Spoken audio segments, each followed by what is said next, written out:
I know that you're afraid. You're afraid of us. You're afraid of change.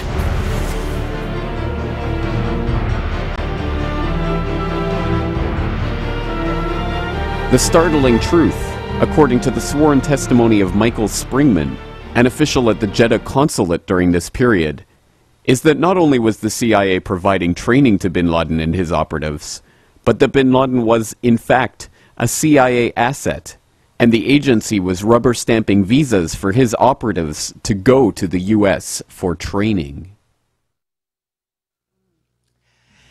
And I had been told that this was a visa scam, and it certainly seemed that way to me. I was told, look who needs the money.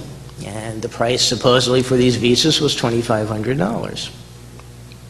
And it was, the king's barber servant to get a visa.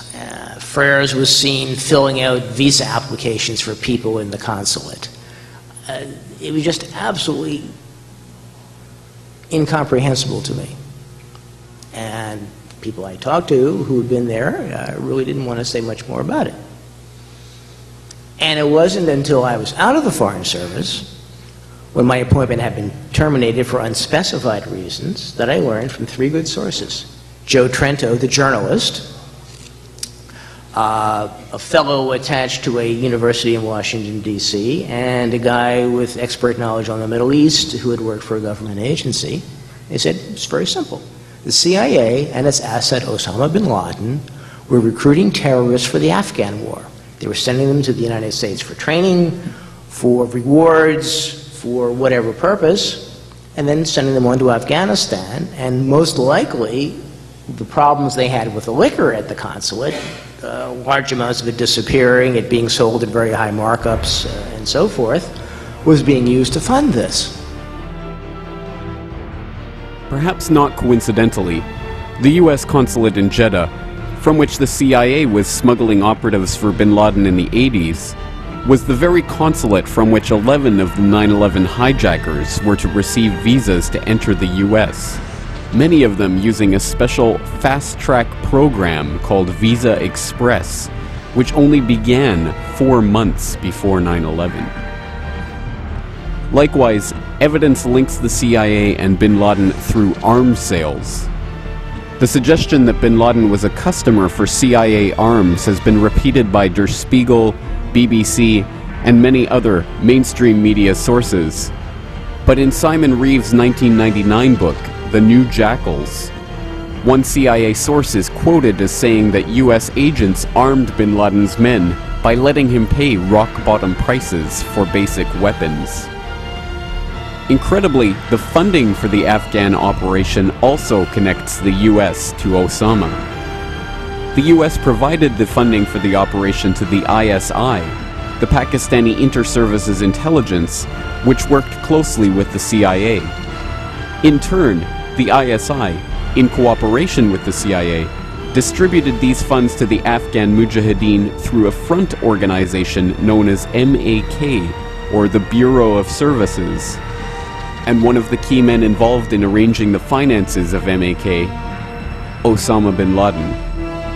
After the Soviet withdrawal, Osama would take control of the organization, and it would become the base of what we now know as Al-Qeada. In fact, the CIA, through their Pakistani proxies in the ISI, not only funded, armed, and trained Osama Bin Laden, but helped spur poppy cultivation to record levels in Afghanistan in an attempt to get the Soviet troops addicted to heroin.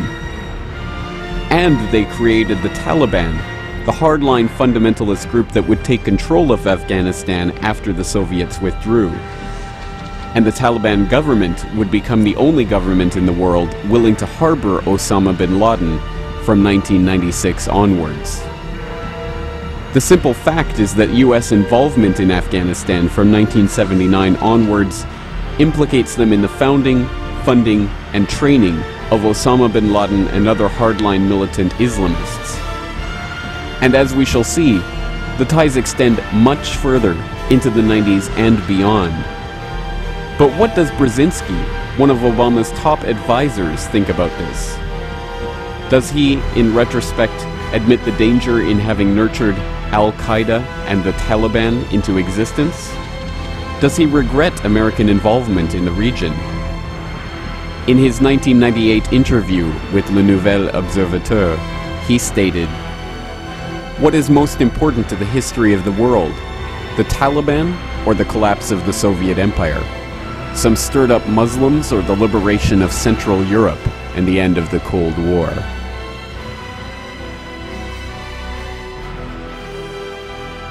So they have a really delicate balance to walk between keeping us relatively fearful, but not so fearful that we stop what we're doing and really examine how it is that they've been waging. There are a lot of people who lie and get away with it. And that we will in fact find weapons or evidence of weapons programs that are conclusive. I don't think we'll discover anything myself. It appears that there were not weapons of mass destruction there. You said you knew where they were. I did not. We know where they are. They're in the area around Tikrit and Baghdad and east, west, south, and north. Well, first of all, I haven't lied. There are a lot of people who lie and get away with it.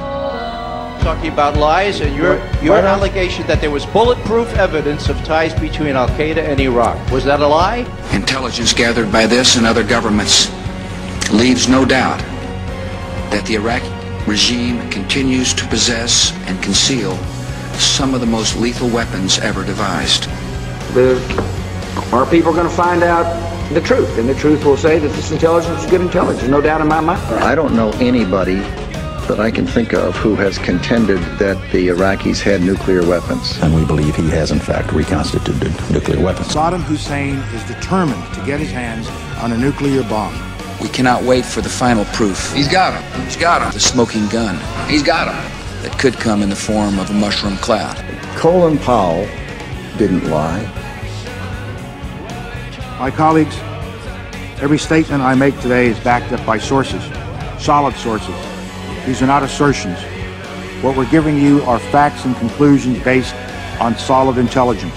He has not developed any significant capability with respect to weapons of mass destruction. He is unable to project conventional power against his neighbors. Our people are going to find out the truth. I have not suggested there's a connection between Iraq and the 9/11. You have said in the past that it was, quote, pretty well confirmed. No, I never said that. Okay. I never think said that is... No, absolutely not. What I said was, it's been pretty well confirmed that he did go to Prague and he did meet with a senior official of the Iraqi intelligence service. Saddam Hussein aids and protects terrorists, including members of Al-Qeada.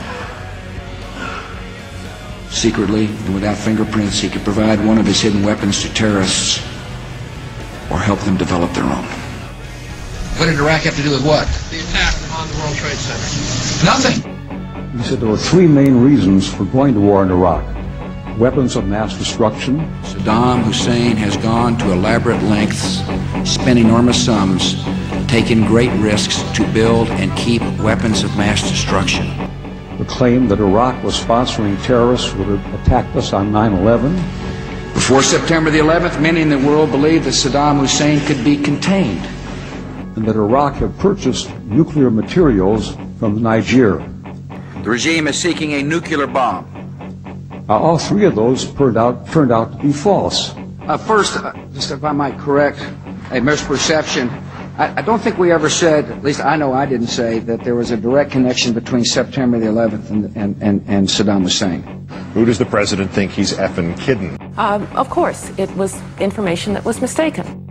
There are a lot of people who lie and get away with it. Those weapons of mass destruction got to be somewhere.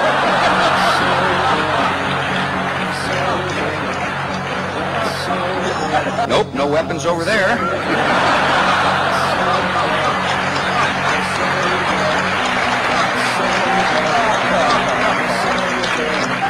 Maybe under here. When you have a precedent set like that, and you have somebody, George Tenet, acknowledging in his book that he knew that the administration was deceiving the American people into a situation that is murdering young men and women from this country and others, that George Tenet and Dick Cheney and Condoleezza Rice and George Bush et al. Should be in fucking jail.